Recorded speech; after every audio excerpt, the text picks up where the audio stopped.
I can't believe I have to still bust this podcast myth.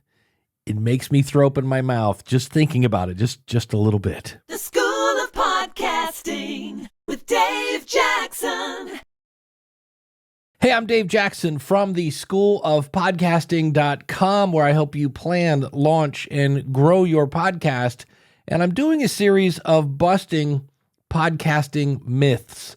And the one we're doing today, I cannot believe I still have to say this in 2022 because we busted this myth so long ago. But here might be part of the problem. I'm not saying this is the problem. I'm saying it might be. And that is there's this AI element now where you can go to an AI tool and go, hey, how do you start a podcast? And they might say something like this. You want a number one podcast. You want to get into new and noteworthy, which you can only do in your first 8 weeks of launching your show. And when I first heard that, that is from a show called the Podcasters Podcast. And I was like, well, surely I must be listening to something from like 2011 or something because, you know, that whole new and noteworthy thing has been busted years ago. And yet this was from December 19th, 2022. Now, I really struggled with like, you know, calling people out kind of, but here's the thing. I can't let you waste your time on new and noteworthy. Let me show you what I mean. Because remember, you only have 8 weeks to be in new and noteworthy, and this is so easy to bust. Check this out. I've gone to the browse button, and here it is, the coveted new and noteworthy. And I'm going to go in here to the juicy scoop because I know Heather a little bit. And when I go in here, remember, you only have 8 weeks, which is kind of interesting because, you know, it shows you the last couple episodes. And then you'll see down here, she has over 800 episodes. So she's not a new podcast. My gosh, well, you only have 8 weeks to get into new and noteworthy. Wait, hold on. What? So why do people make such a big deal still about new and noteworthy?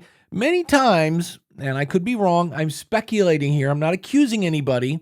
But there are people that will go, hey, if you pay me X amount of money, I will get you into new and noteworthy.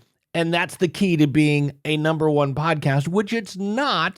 Years ago, I made a video and my buddy Paul Colgan explained how he was in the top of new and noteworthy and got a whopping 32 extra downloads. Now you might be saying, Dave, like, what's the big deal? Why does this bother you so much? Because number one, it's nonsense. We just proved it. And number two, I see people that put a lot of hard work into their podcast. And when they don't make it into new and noteworthy, they go, oh, we suck. We're a failure. And they take all their hard work and they go, that's it.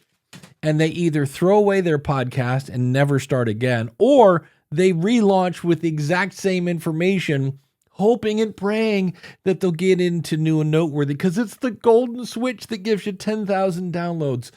No, it doesn't. If you know somebody who's trying hard right now to get into new and noteworthy, can you send them over here? Because under the video, I'll put links to the other videos where for years I've been explaining this to people that that's not how you grow your podcast. Now, if you want to grow your podcast, come visit me over at schoolofpodcasting.com. But speaking of sharing the video, if you like this video, could you do me a favor and hit the old like button as well as the subscribe, ring the bell, and that way, when I come out with the next myth busting video, you'll get it right there. Thanks so much for watching.